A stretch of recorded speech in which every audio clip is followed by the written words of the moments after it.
Welcome back. The final lecture of the course, is going to be on the special topics of Majoranas.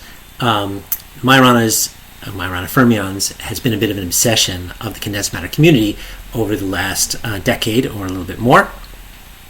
And the reason for this obsession is that being able to produce Majoranas and manipulate them in condensed matter systems would be extremely useful for building a quantum computer, as well as being extremely interesting. The realization that Majoranas would be useful for quantum computation was made in a very influential paper by Kitaev, one of the geniuses of our field, in 2000, and which not only explained why Majoranas were useful, it sort of gave a toy model of how it is the Majoranas might appear in condensed matter systems. Now, to be honest, the status of the hunt for Majoranas in condensed matter physics is murky. There have been a number of declarations of success, and then some amount of backpedaling that maybe we have seen a Majorana, maybe we haven't seen a Majorana, and I think the community is still waiting for the really definitive proof that we have Majoranas in condensed matter systems, although theoretically there's no reason to believe that they're not there. Anyway, I'm going to follow this paper by Kitaev, at least for part of this lecture, and then branch out a little bit near the end. Let's start describing Majoranas in terms of something we already know, which is the Dirac definition of a fermion. This is what we've been calling a fermion throughout the entire course. I guess we call them, so we have C dagger I. I guess in my notes I'm going to call these fermions A. Okay, these A's are fermions. Fermion.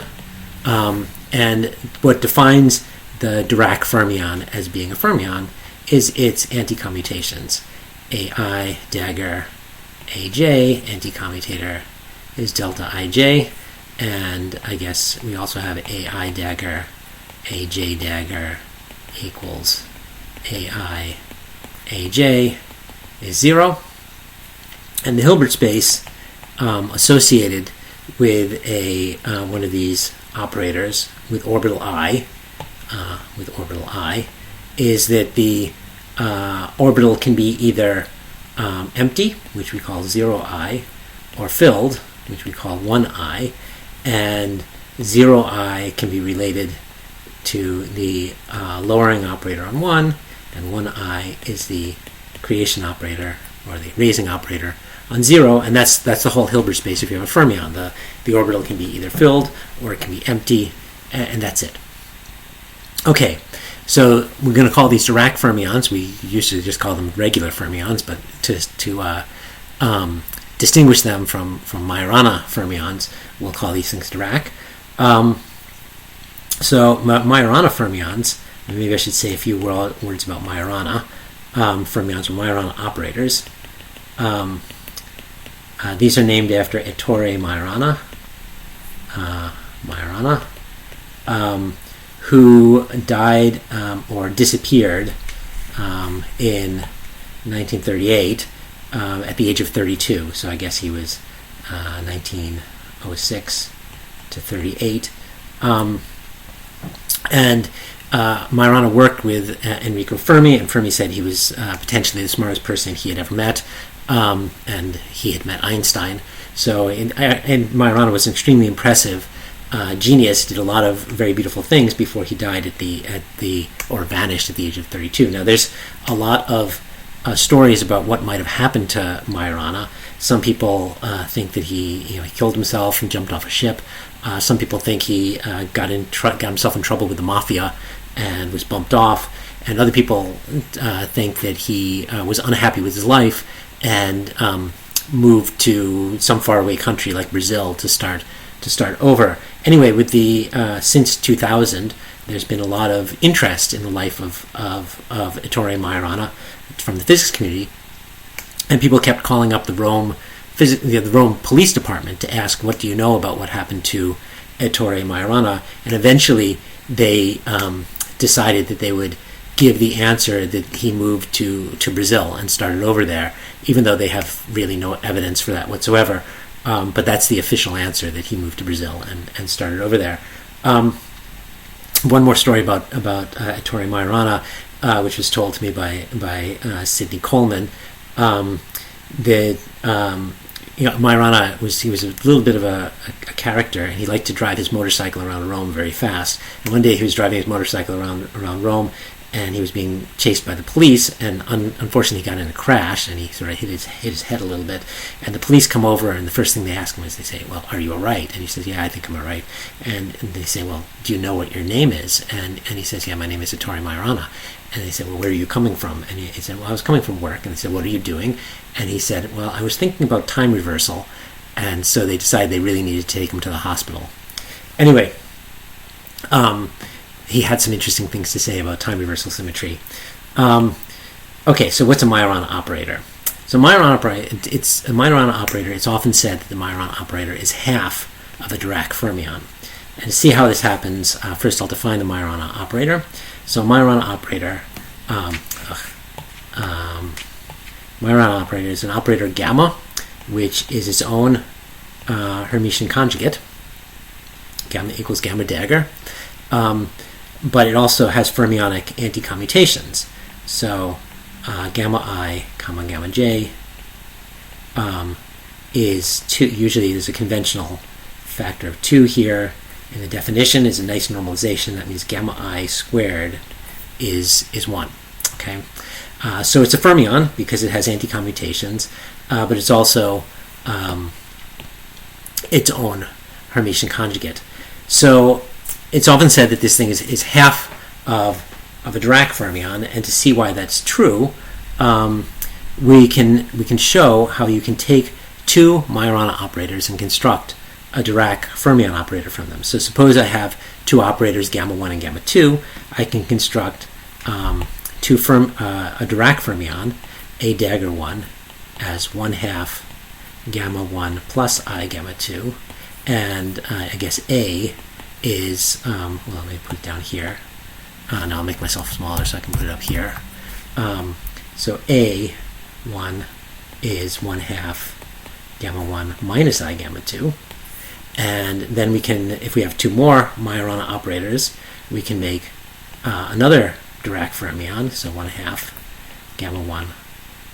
gamma 3 plus I gamma 4, and A2 is 1/2 gamma 3 minus I gamma 4.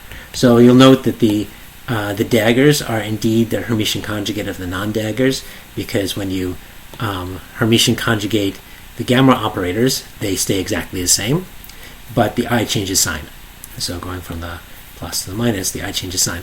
Now, how do we check that these things that I called A here are really Dirac fermions? Well, we just have to confirm that they do indeed satisfy these anticommutations. And it's a very, very quick exercise to just check that given the anticommutations of the gammas, then we'll have the same anticommutations, the Dirac anticommutations for the A's.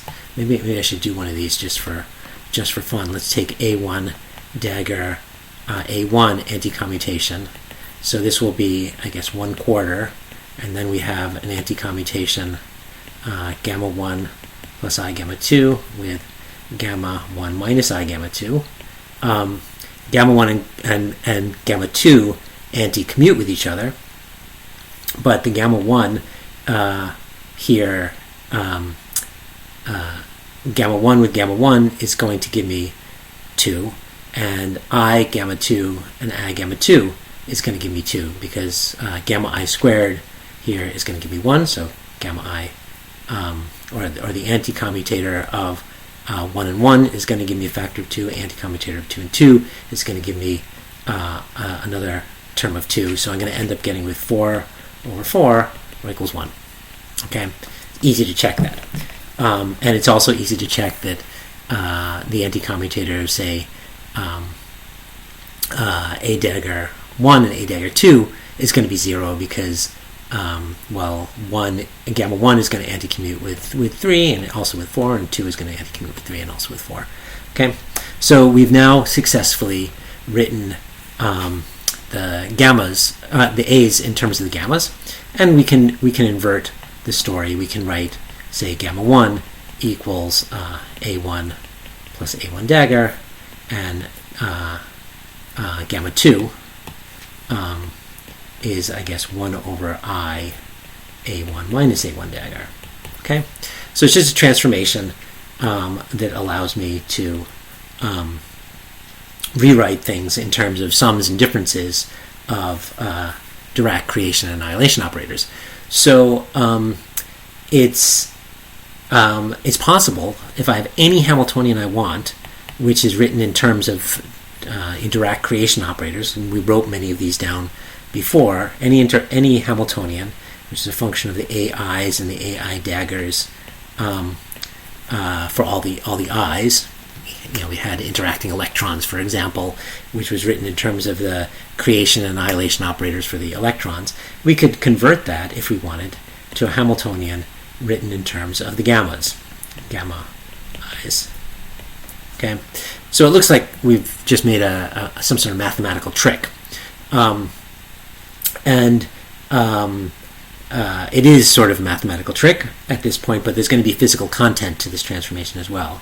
I guess one more thing that is worth noting is that since your physical system is actually made up of fermions at the end of the day, if you're going to convert a system from fermions, Dirac fermions, to Majorana fermions, we're always going to have an even number of the Majorana fermions, because each Dirac fermion is going to give me 2 Majorana fermions. A1 and A1 dagger is going to give me gamma 1 and gamma 2.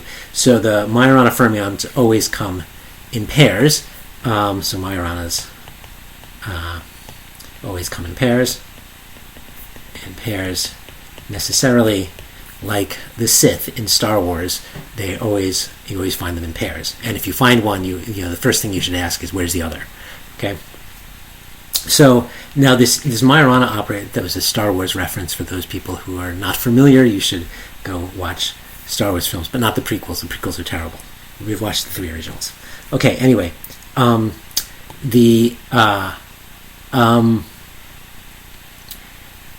Majorana operators here, gamma 1 and gamma 2, are sort of interesting operators because they are superposition of creation and annihilation operators. Now, we've seen such a thing before. When we did Bogolubov transformation, we had something that was a superposition of creation and annihilation operators, and it didn't worry us too much. One thing, however, that is worth noticing about these is that they always change the fermion parity. So gamma changes fermion parity. It either creates or annihilates. You don't know which one. It's some superposition of the two, but it definitely changes it. So it either creates one or annihilates one. Either way, you change the parity. So the parity is going to be conserved when you apply a Majorana operator. One thing to keep in mind here is that when you're working with, say, a gamma 1 operator, it doesn't make any sense to ask whether the fermion associated with that operator is filled or empty. There's no such thing. The only way you can, when you're talking about Dirac fermions, you can say, okay, I have a Dirac fermion A or something, and you can ask whether the A1, you can ask whether the A1 orbital is filled or it's empty, and that's a sensible question. But not with gamma 1. You can't ask whether gamma 1 is filled or empty. You have to find 2 of them, gamma 1 and gamma 2, or maybe gamma 1 and gamma 3. Either way, let's say gamma 1 and gamma 3. Put them together, for example, and we construct a fermion from that. Let's call it, I don't know, A6 dagger, something like that, which is 1/2 gamma 1 plus I gamma 3, if we want. And then we can ask whether that orbital is filled or empty. And we can rearrange, we can ask this question in several different ways. Suppose I took gamma 1 and gamma 2. well, then I guess this is what we call the A1 dagger, is 1/2 gamma 1 plus I gamma 2. And you can ask whether that orbital is filled or empty. And it's meaningful to ask the question for gamma 1, gamma 3 as a combination, and gamma 1, gamma 2 as a question. Those two questions don't commute with each other. If you know that the 1-3 orbital combination, A6 here, is filled, for example, then the A1 combination is going to be in some superposition of filled and empty. But the only way to ask the question is to put the gammas together in pairs to make a Dirac fermion. Once you have a Dirac fermion, you can ask whether it's filled or empty. Okay, so let's write down a model that we're going to be working with, which demonstrates how Majoranas can arise in a condensed matter system. So what we're going to do is we're going to take a block of a superconductor, and we're going to so here's my superconductor. I'll label it SC for superconductor, and we're going to assume it's a spinless superconductor, spinless or spin polarized superconductor, super, and that means it's going to have to be triplet superconductor. Remember, we talked about the fact that you actually can pair two spin up fermions in a triplet, or two spinless fermions can be paired to, imagine them having spins pointing up. You can pair them together in a spin triplet superconductor. Is not much different from the spin singlet superconductors, but it gets rid of the spin degree of freedom, which is actually going to turn out to be important at the end of the day. But most of what we understood about superconductivity is unchanged, going from singlet to triplet superconductors. Okay, so we have a spinless superconductor, and then on top of the spinless superconductor, we're going to have a bunch of sites where we can put fermions, okay, like this, and line them up in a chain like this, okay? And the Hamiltonian, we're going to be interested in the fermions hopping on this chain of sites, and the superconductor is just sort of sitting there in the background, maybe at t equals 0. All the fermions in the superconductor are going to be paired up, and we're going to be interested in the particles hopping on this chain. So let's write a Hamiltonian. So our Hamiltonian will be a sum over sites j. So this is I don't know, j equals 0, j equals 1 on these different sites, and there'll be a hopping term, t c dagger. I called it a, didn't I? So a dagger j, a, j plus 1, and this is a usual hopping term that you would get in a one-dimensional chain of any sort, having nothing to do with superconductivity plus Hermitian conjugate. And then we'll put in a chemical potential. So chemical potential minus mu, a dagger j, a j, and it's useful to subtract a half from that. That's nice because it allows for a particle antiparticle or particle hole symmetry that if you don't subtract, I mean, this is just sort of a definition of where we reference the energy to, but if you reference the energy measured from half occupancy of an orbital, it's nice because then the filled orbital has sort of chemical potential plus a half, and the unfilled is minus a half, and that's nice and symmetric. Makes your life easy. And then the last term is the interesting one, having to do with superconductor, and it's an anomalous term. I'll write it this way: aj plus 1 plus delta star a dagger j plus 1. And this looks like, the Bogoliubov-Dijen type Hamiltonian that we wrote before, but it has a slightly different meaning here. The meaning here is that you can create in this Hamiltonian, you can create fermions along this chain two at a time, or you can destroy them two at a time. And the place they're coming from is they're coming from the superconductor. So there's pairs of fermions living in this superconductor, and they can, two at a time, they can hop off the superconductor and land on the chain. Now, a couple comments about this. First of all, they can't hop off one at a time, because to do that, they would have to break a pair in the superconductor, and that would cost energy. So if we're thinking about low energy processes, we can neglect the possibility of a single fermion jumping from a superconductor onto our chain. But a pair can jump off the superconductor on the superconductor freely, because the number in a particle in a superconductor is indefinite anyway. The other thing to notice is that when they hop onto the chain from the superconductor, they're jumping onto neighboring sites, j and j plus 1. And the reason for this is because they can't, let me make this a little smaller, they can't jump onto the same site because they're spinless fermions, and you can't put two spinless fermions on the same site. So the closest they can get to each other is to jump onto neighboring sites. And the details of this hopping on and off the superconductor and onto the chain don't matter too much. But if you want a short-range pair, or a short-range pairing, we took it as, for a single superconductor, you can take it as a delta function, because actually that's representative of how the phonon interaction acts. But and there's nothing wrong with having a delta function attraction for spin up and spin down, but for spin up, it's meaningless to try to have them two jump onto the same site. So instead, they're going to jump on neighboring sites. Okay, good. So this is our Hamiltonian, and we're going to simply. So it's a pretty simple Hamiltonian. It just has regular hopping chains, which is particles, fermions hopping along a chain with some chemical potential, and they're allowed to hop on and off the chain onto the reservoir, which is the superconductor. Okay. So we're then going to transform this Hamiltonian to Majoranas. Anytime you have a fermionic Hamiltonian, you can transform it to Majoranas.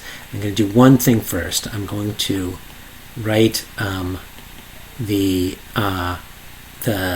gap function here as a amplitude and a phase, in the way we usually do. And now I'm going to define the appropriate Majoranas. Gamma 2j minus 1 is going to be e to the I theta over 2, so that's why I need to define the phase. aj plus e to the minus I theta over 2, a dagger j, and then gamma 2j, so the even gammas and the odd gammas are defined differently, the same way they were when we did the example before, that one is basically the sum and one is the difference. So here's the minus sign with an I.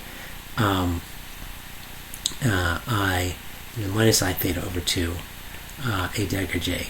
Now, to begin with, we're not really going to be concerned about this phase theta, but later on we're actually going to use the phase. So we're going to find out what happens as we change the phase theta. To begin with, we can just ignore the phase, and then the gamma 2j minus 1 is going to be a j plus a j dagger, and a gamma 2j is just aj minus a dagger with a factor of I up front. Okay, so making this transformation on this Hamiltonian, easy enough to do. Just solve for a's in terms of the gammas and then plug back in. We get the following form. Let me just write it out. H is I over 2. This Hamiltonian will be Hermitian. Sum on j minus mu gamma 2j minus 1 gamma 2j, and then plus the second line t plus absolute delta gamma 2j plus 1, and then plus minus t plus absolute delta gamma 2j minus 1 gamma 2j plus 2. Okay. So having made the definition in this way, I've eliminated the phase on delta, and the only thing that enters here is actually the magnitude of delta is the only thing that's enters in the Hamiltonian here. Now, one thing to notice here, this is quadratic in the gammas, so it's going to be solvable. Maybe that's not surprising that it's solvable, because the original Hamiltonian is quadratic also.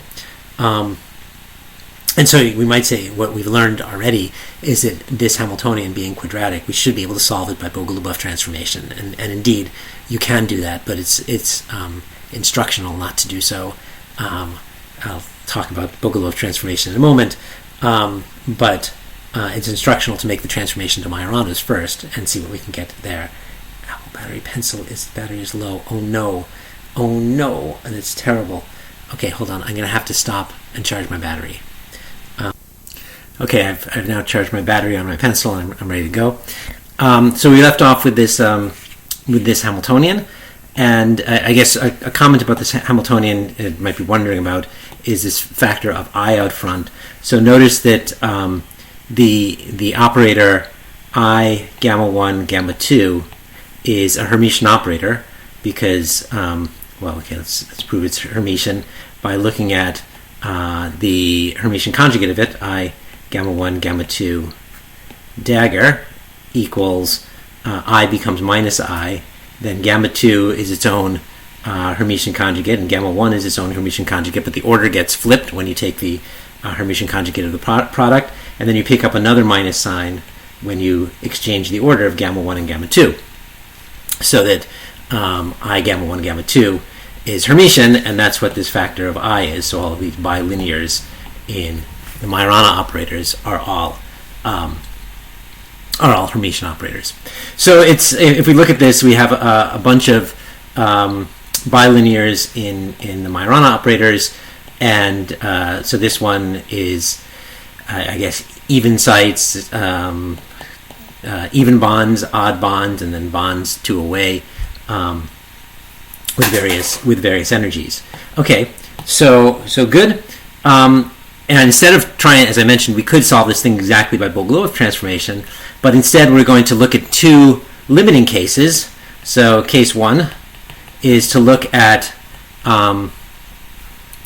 T equal delta equals 0.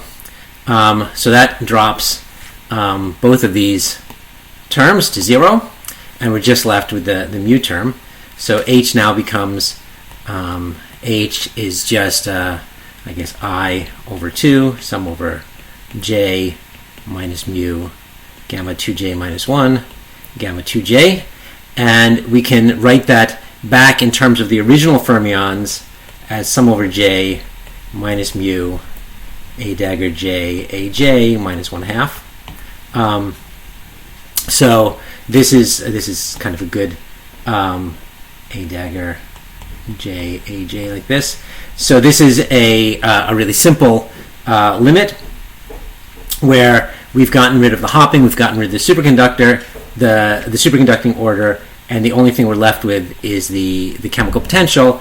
And so the ground state of this Hamiltonian is either all the states filled with fermions or all the states empty from fermions, depending on the sign of the chemical potential mu. Okay, so that one's a really easy case to consider. Let's consider a slightly harder case. So case two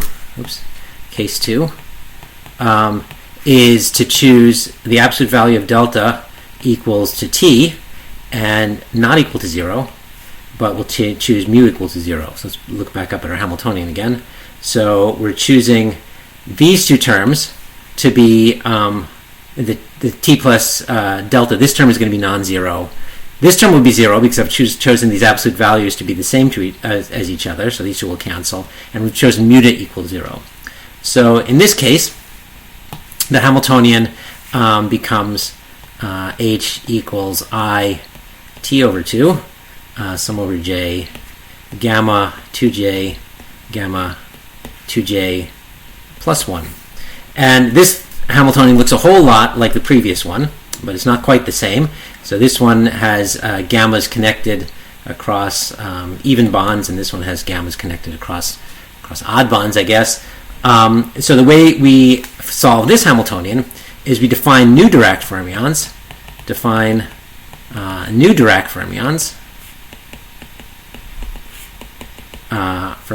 which we'll call a twiddle.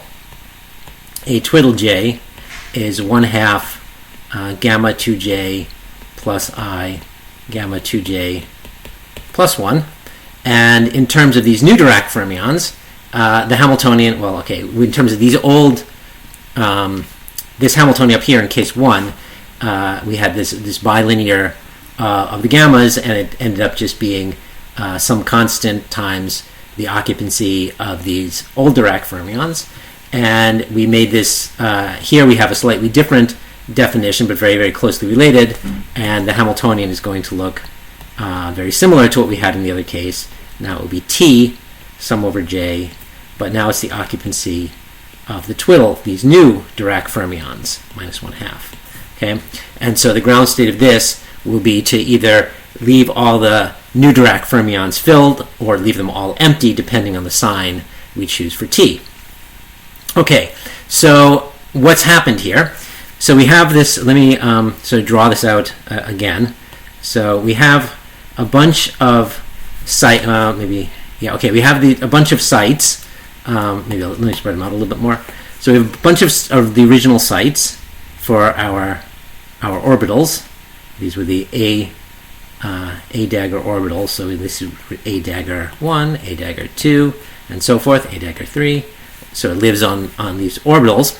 And I split up the A dagger into two of these gamma operators, two of these Majorana operators. So this one has gamma 1 and gamma 2. This one has gamma 3 and gamma 4.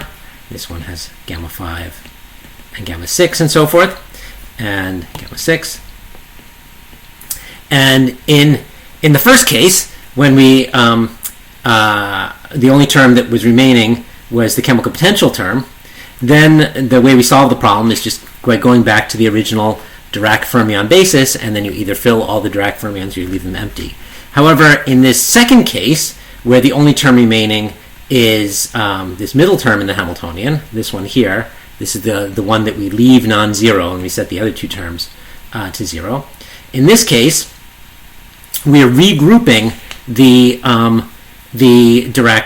Majorana operators into new Dirac fermions. So these two come together and become a twiddle dagger 1, and these two come together to become a twiddle dagger 2, and so forth. And the solution of this new Hamiltonian, this case 2, is to take all of the A twiddles and either fill them all or leave them all empty. Okay. Now you'll notice that there are two Majoranas that aren't in the Hamiltonian at all. There's going to be gamma 1, and there will be gamma n at the very end of the line. I guess it would be gamma 2n. Let's call it gamma n, the nth gamma. So there's goes up to A dagger to up n over 2. So there'll be an nth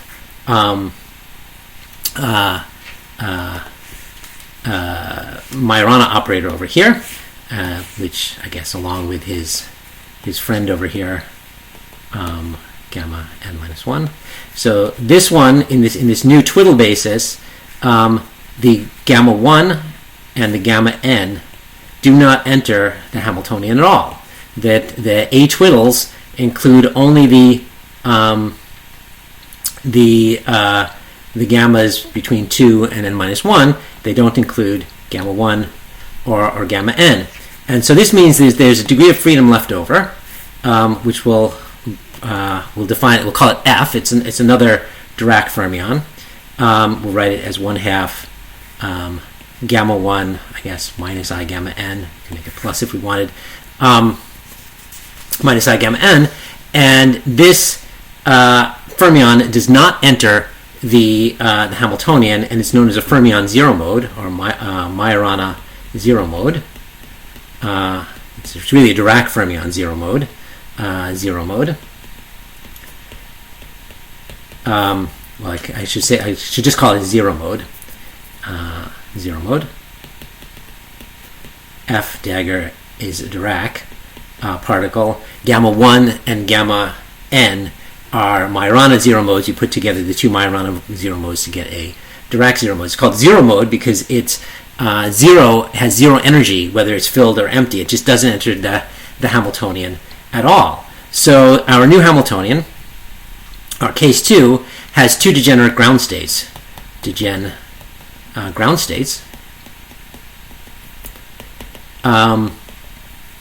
which I guess we can call 0 in orbital F or 1 in orbital F, occupied or unoccupied in orbital F, and of course these are related by the fermion raising operator, or the fermion lowering operator, on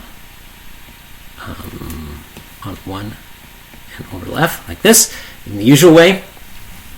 And those two states of the system have exactly the same energy from these from this particular Hamiltonian. These two states, they differ in the fermion parity.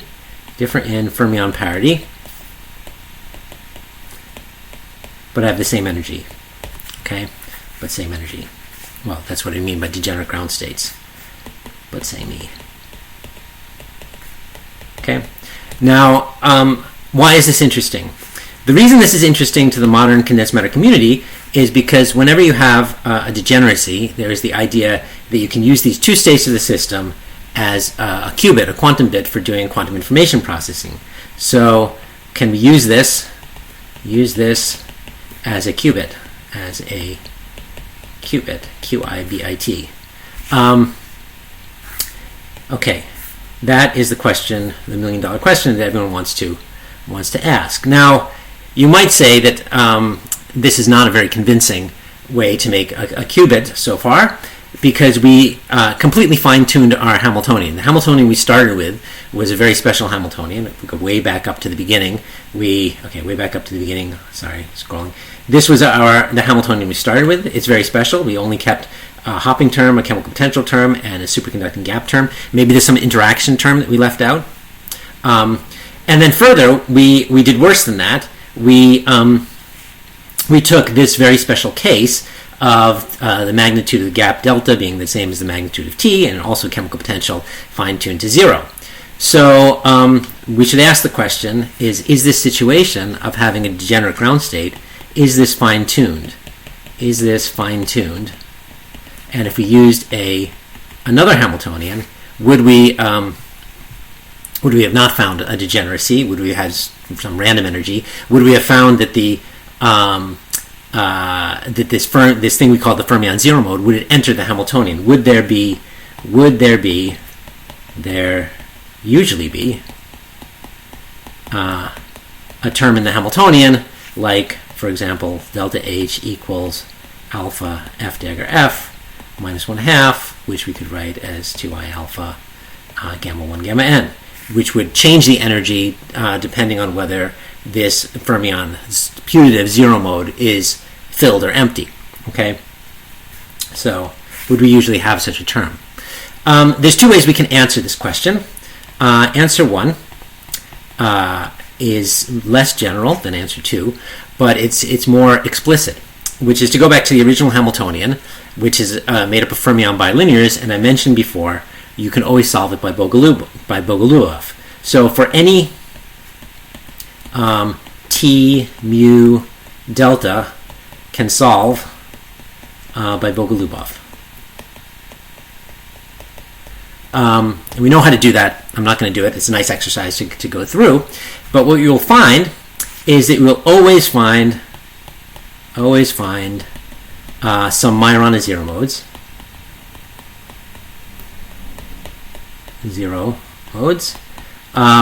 We'll call them gamma 1 twiddle and gamma n twiddle. And gamma 1 twiddle will be made up of some sum over all the sites. Let's call it epsilon to the j gamma j, where epsilon is less than 1, and I guess there's a normalization constant 1 over 1 minus epsilon squared or something like that out front. So basically, if we have a long chain like this, it will be some linear combination of the Majoranas sitting on, let's call this gamma 1, gamma 2, gamma 3, gamma 4. So we have a long set of Majoranas. Of course, the first two Majoranas are coming from the first Dirac fermion, the second two are coming from the next Dirac fermion, and so forth. But the amplitude of this gamma 1 twiddle on each of these different Majorana sites is exponentially decaying. So it sort of decays exponentially with some distance scale epsilon, which is set by the particular values of T mu and delta you find. So, okay, when I say always find Majorana zero mode, this is, maybe I should be a little bit more careful. There are exactly two phases of matter that this Hamiltonian can be in. There's the trivial phase of matter, which is continuously connected to case 1, which has no Majorana zero modes. So if you're continuously connected to case 1, then you have no Majorana zero modes. But if you're continuously connected to case 2, and when I say continuously connected, it means you can change the Hamiltonian without making the Hamiltonian gapless in the bulk. And if you're continuously connected to case 2, then you always have these Majorana zero modes. So we say we have the conventional phase and the topological phase. The topological phase is the one with the Majorana zero modes, and it does not require T, mu, and delta to be absolutely fine-tuned as long as you're sufficiently close to the case 2, which was fine-tuned. You will still have these Majorana n modes, and there'll be another one over here, way over here, which starts up at gamma n and decays down into the bulk exponentially like this.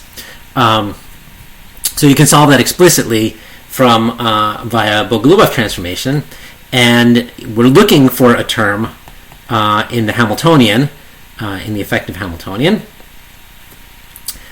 which would be some sort of delta H is I alpha gamma 1 twiddle gamma n twiddle, which is given by the overlap between these two gamma twiddles, and if the system is very long, this overlap is exponentially small. So this is exponentially small, is x small in the size of the system, in n, in the size of the system. Okay, so that's let me actually repeat those results because they're rather important.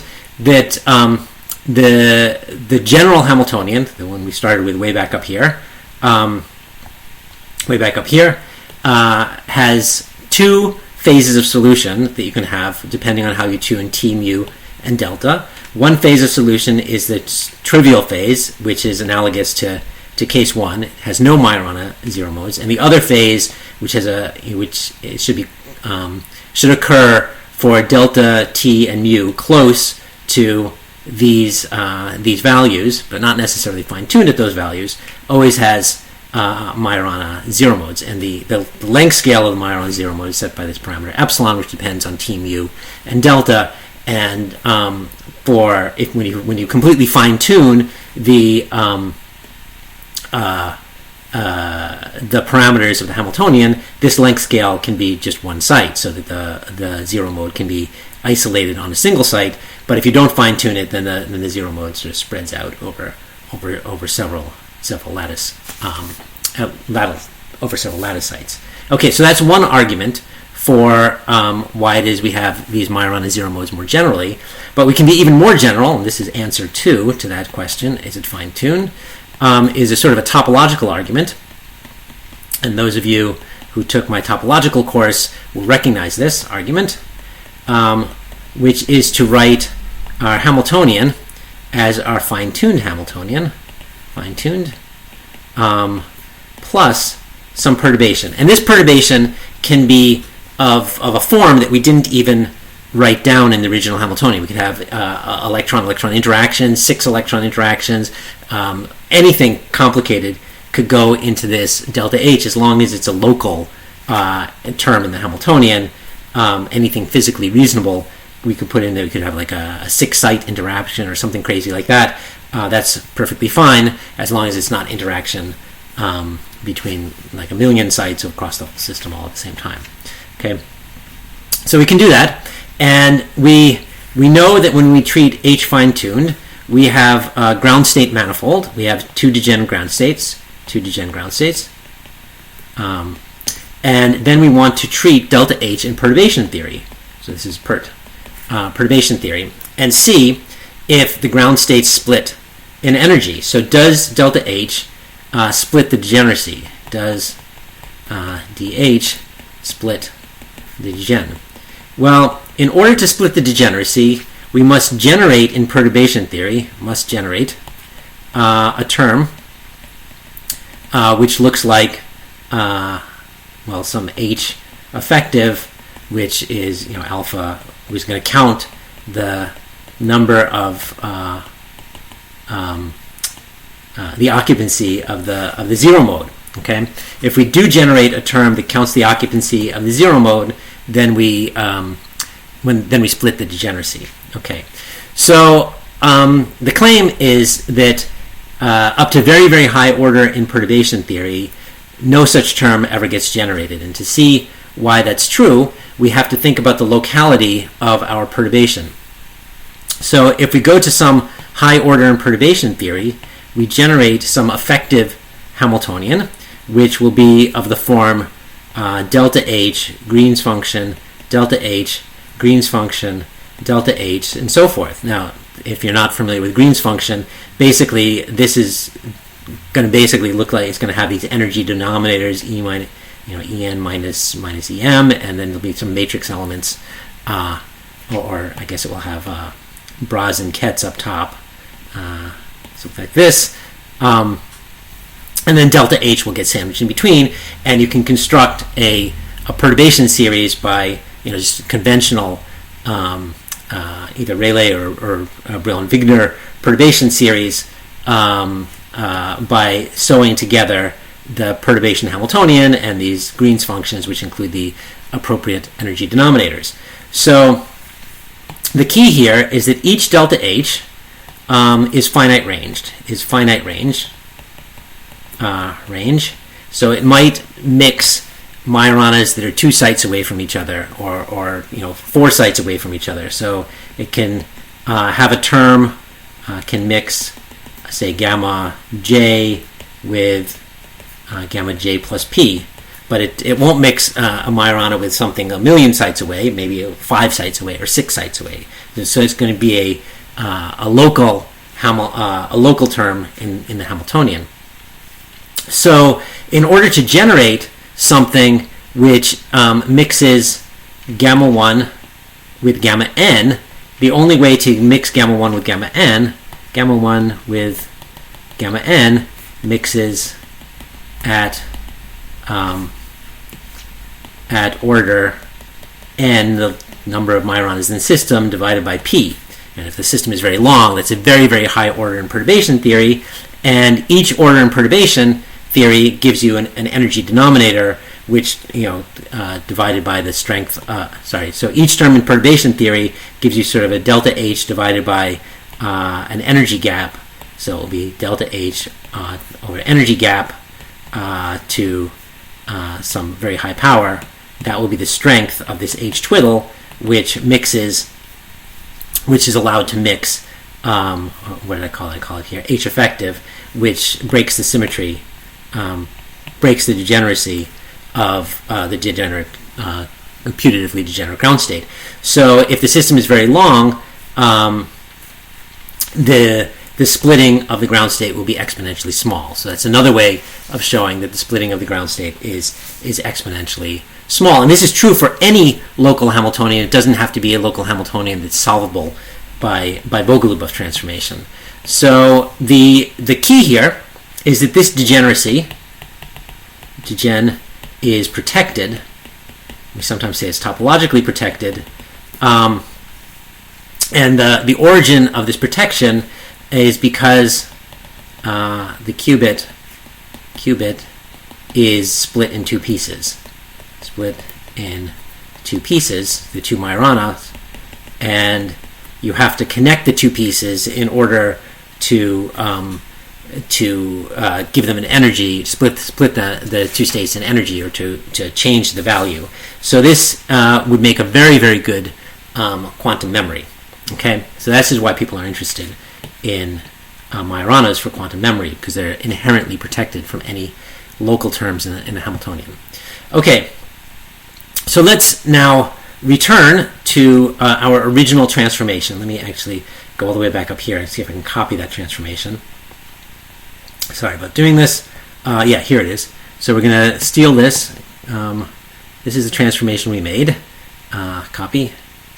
And I'm going to scroll down. Sorry about all this. And I'm going to paste this again. So this is the transformation we made. And when we did this, we basically chose a phase phi to get rid of phi from the Hamiltonian. But what happens? What happens if we change the phase phi? Happens if phi wraps. So we change the phase phi around in a circle by 2 pi. By 2 pi. So we can change the phase if we want.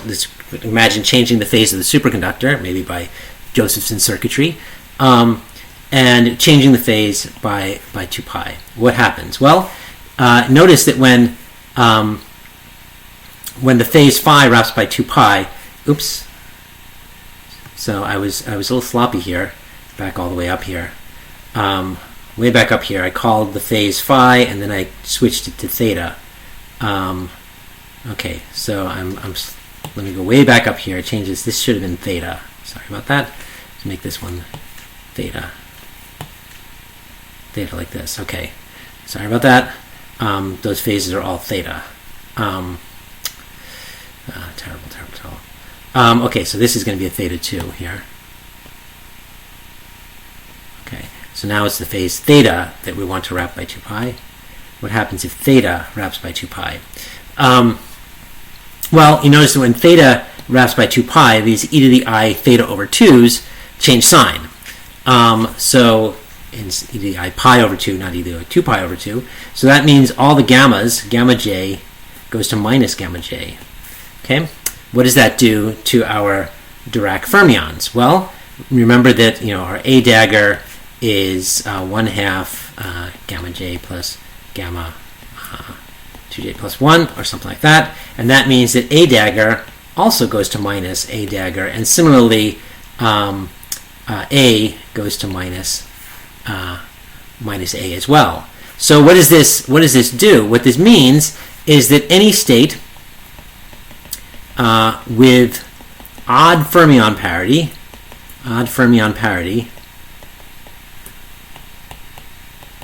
picks up a minus sign. Okay, so now recall that our qubit, our two degenerate states, what we call 0f and 1f, differ in their fermion parity. So that means while 0f stays 0f under this 2 pi rotation of the phase, 1f goes to minus 1f, picks up a phase here. So under 2 pi rotation of phase. 2 pi continuous rotation of the phase. So this is what's known as a Z-gate in quantum computation. I guess it's because it's a 1 minus 1 on a spinner, AB. The 0 state, the upper component of the spinner, which is the coefficient of 0, gets left alone, but the lower component gets multiplied by a minus sign. So this is a nice operation that you can perform on this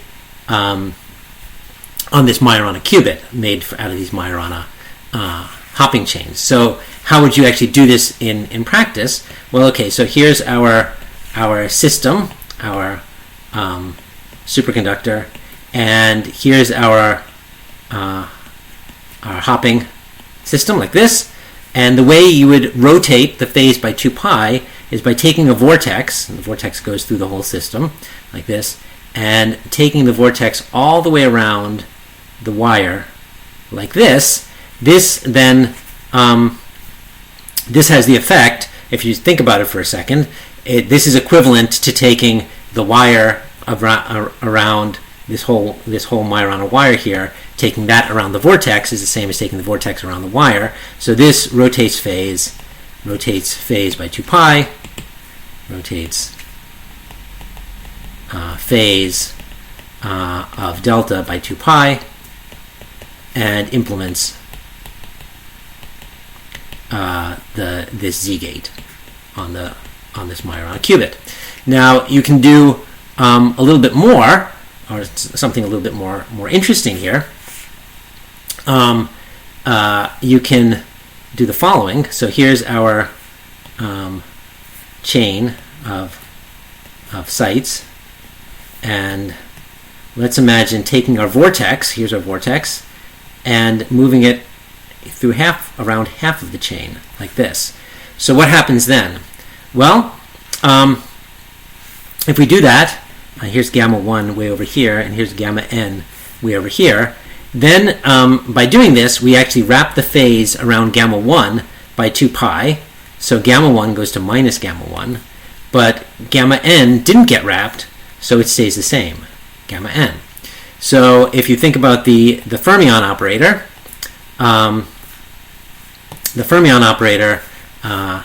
F dagger, which is, I guess, what is it? I defined it as 1/2 gamma 1. I probably defined it with a minus sign or something. It probably doesn't matter. The fermion F dagger here plus I. F dagger F is then I gamma 1. I guess actually, if you're careful about it, we'll have 2 times F dagger F minus 1/2 is I gamma 1 gamma n. So gamma 1 gamma n has eigenvalues plus and minus 1 corresponding to even and odd parity. Actually, let's just check that because that's a good thing to check. How do we know that I gamma 1 gamma n has plus and minus 1 eigenvalues? Well, you know this operator squared is minus sign from squaring the I, then we have gamma 1 gamma n gamma 1 gamma n, and oops, down here, there we go. So this is an operator here, I gamma 1 gamma n, call it the operator. Operator squared is minus gamma 1 gamma n gamma 1 gamma n. Then we commute these two through each other. That will give me that will give me another minus sign, so that gives me plus gamma 1 squared gamma n squared. But gamma 1 squared and gamma n squared are both 1, so this gives me 1. So operator squared is 1, which means the eigs of O hat are plus or minus 1. And this, so the eigenvalues of this I gamma 1 gamma n are giving me the even or odd parity of the Majorana qubit. So then, if I take gamma 1 to minus gamma 1, but leave gamma n alone, this procedure flips parity. Flips parity of the Majorana wire. So this second procedure that I just drew up here has the effect of taking the one state, the even state to the odd state, 0f goes to 1f, and 1f goes to 0f, and this is known as an X gate because it basically implements 0, 1, 1, 0, switches a 0 to a 1, and the upper up pointing spin becomes a down pointing spin, down pointing spin becomes an up pointing spin, which is another very useful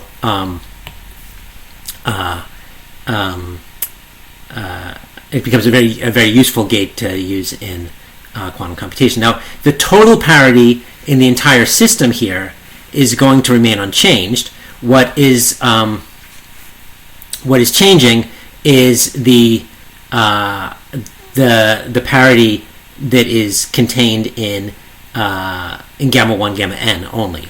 So it's I gamma 1 gamma n which flips its parity, but the total parity in the entire system is going to remain unchanged, as it should. Okay, so this is the general idea of how Majoranas work and why they're interesting. And so the last question we want to ask is, where else can we find Majoranas?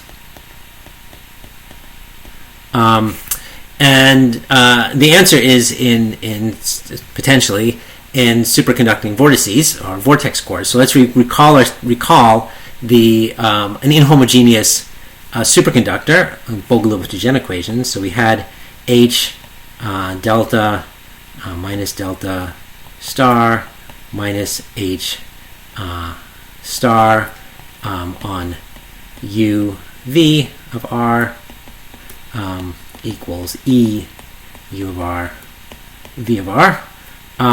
These are the Bogoliubov-Dugen equations, and this is once one has those, you can make the quasi-particle operators. Integral dr, I guess, psi dagger of R, U of R, plus psi of r, I guess v star, I get v of r, like this. Okay, these are operators. Okay, so these are what we had before. I'm not writing an upspin and a downspin because we're now considering spinless superconductors. So we'd have to have p-wave pairing to allow for a triplet or spin polarized superconductors. But this quasi-particle operator is a Majorana, gamma equals gamma dagger, if u equals v star. Okay, and just examining the Bogoliubov-Djian equations, you'll discover that u will equal. Why is that? Because gamma will equal gamma dagger if u happens to be equal to v star, right? And then if you notice, the first line of this equation and the second line of this equation, complex conjugated, will be the same equation if e equals 0. So this happens when E equals 0. Okay, so a zero energy solution of the Bogoliubov of a quasi-particle operator, having a quasi-particle operator whose energy is exactly 0, is a sign that you have a Majorana mode in your system. Now that's great, but when is it we're going to have such a thing? Well, usually when we do superconductivity, we have a gap to excitations, and so there should be no excitations or no quasi-particles with energy 0. So recall what the density of states looked like for a second. Density of states kind of looks like this. So there's some gap, energy delta, and there's no states below the gap, and then it goes straight up like this, and then density of states here. Okay, so this is density of states, DOS. Okay, so there are no states below the gap, so we're not going to have any quasi-particles with energy 0. All states have energy actually above delta. However, there's an exception to that. Suppose we have a vortex. So consider a vortex. The vortex, as we've discussed, the core of the vortex sort of kills superconductivity within a region roughly. So it sort of kills superconductivity in a region whose size is basically the coherence length psi.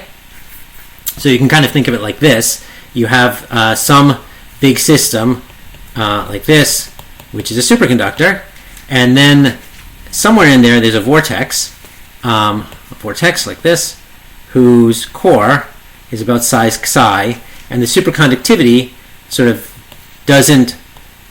decays into the core. You can think of this as being essentially normal, and there's no there's reduction in superconductivity in that core, or sort of no superconductivity in that core. Now what happens then? What happens then is you can think about a particle. If the particle is in that core, it's not experiencing this gap because the gap has dropped to 0, but it is trapped in this core.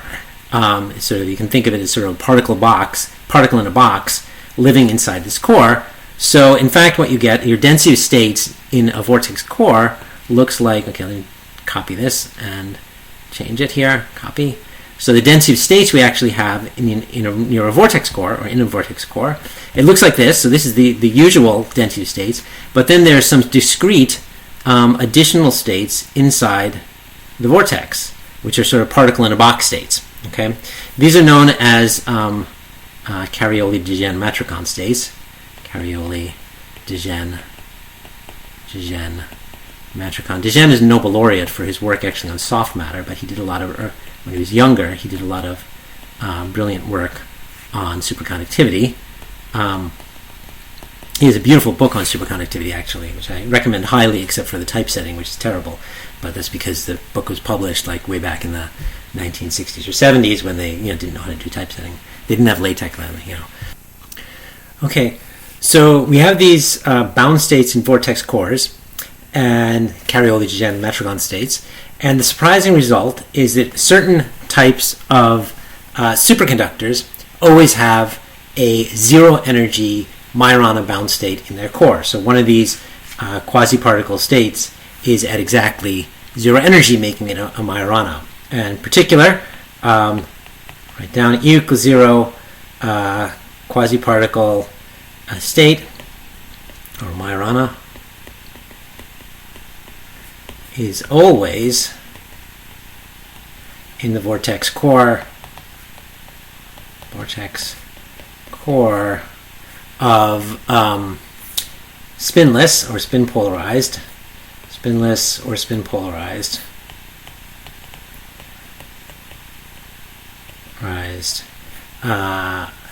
fully gapped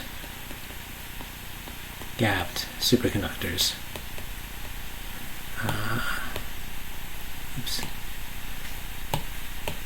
Superconductors.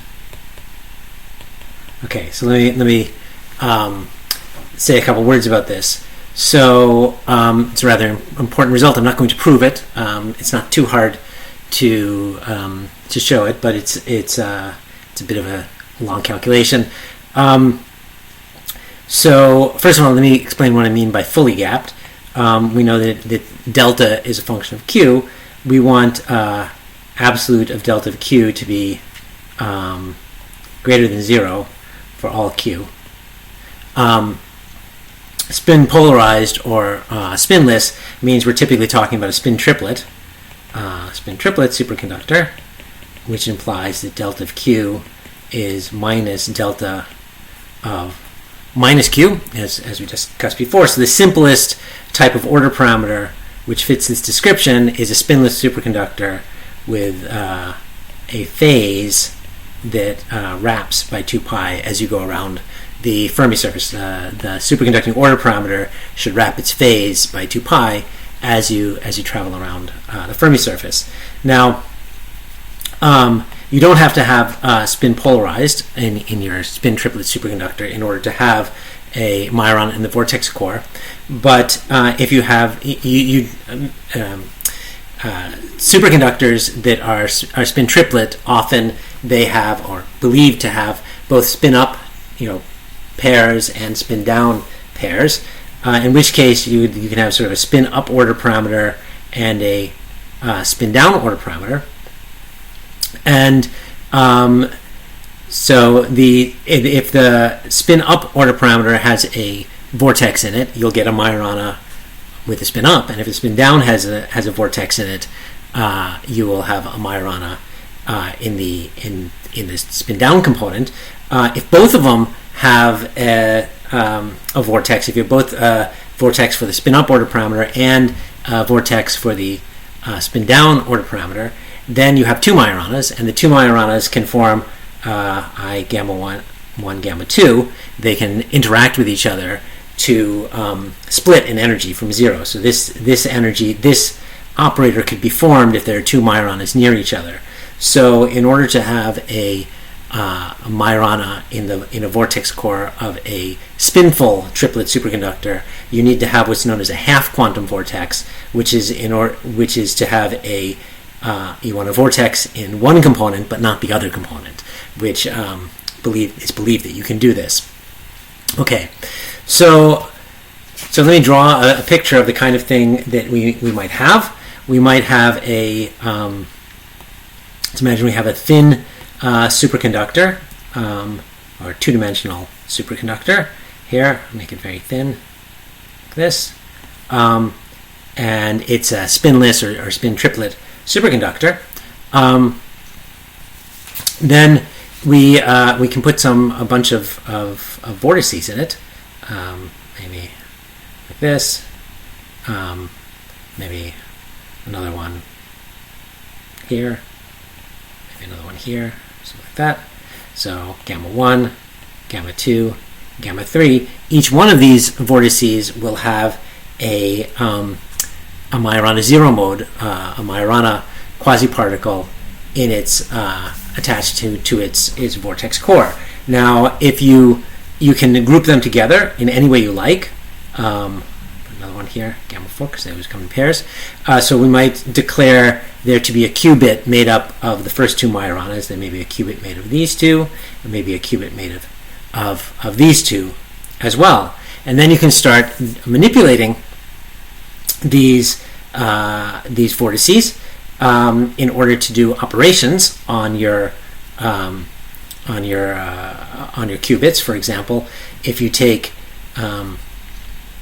this vortex all the way around these two, like that. Let me actually copy this first before we do this. Let me make a copy.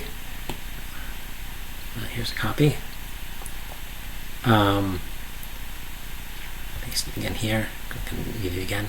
Okay, so this operation here, if I take gamma 3 and I move it all the way around gamma 1 and gamma 2, this is going to be a Z gate on the gamma 1 gamma 2 qubit. It's going to take the 0 state to the 0 state. It's going to measure the parity on the 1-2 qubit. 1-2 qubit. 1-2 qubit.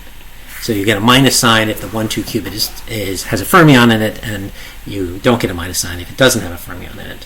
You can do something else. You could take the gamma 3 between 1 and 2, and this will be an X gate, which takes 0, 1, 2 to 1, 1, 2, and 1, 1, 2 to 0, 1, 2.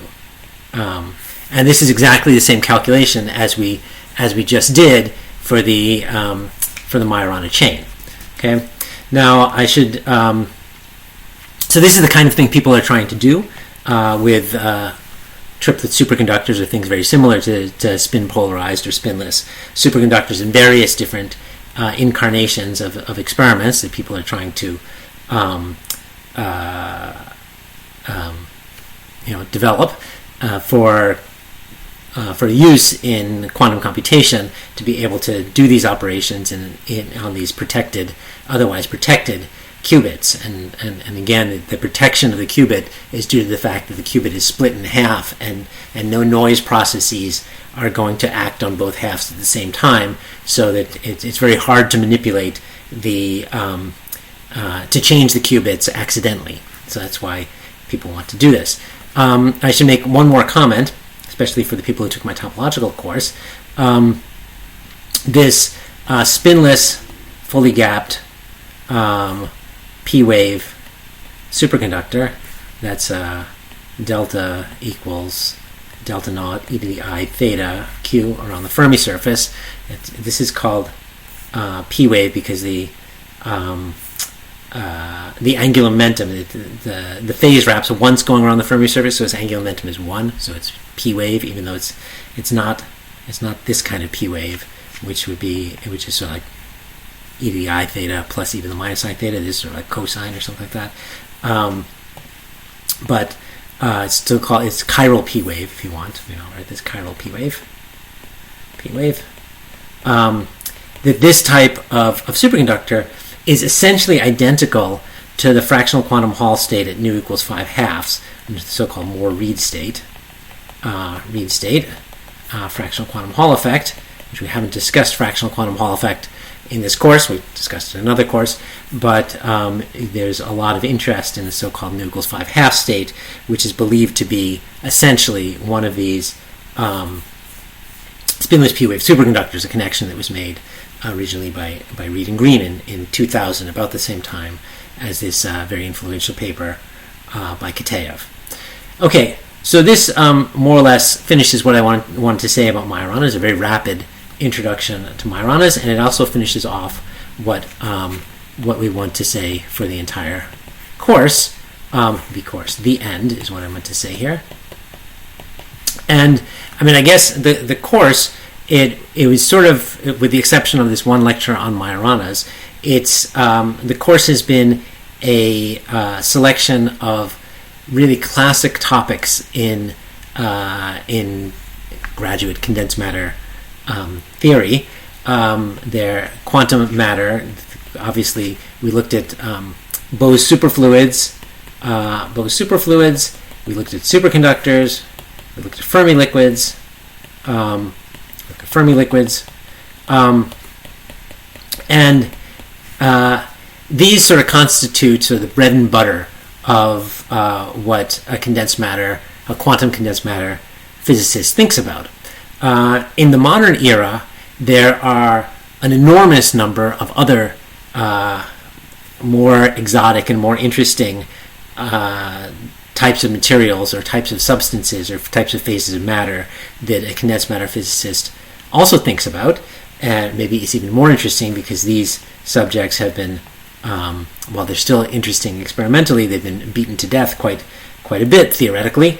And people are off doing other interesting things like Majoranas in the meantime.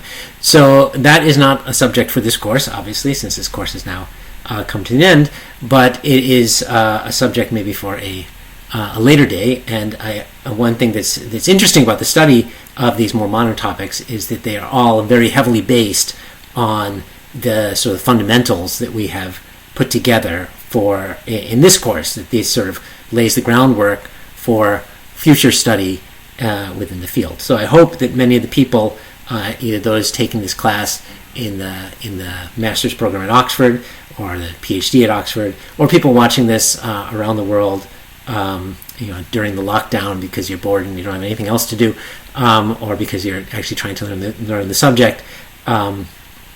I hope this that people watching this will go on and either to future study of these topics or to more interesting versions of these topics, which have come about in the in more recent times than these were developed. I mean, in some sense, most of this course, with the exception of the discussion of Majoranas, could have been taught exactly the same way, more or less 50 years ago.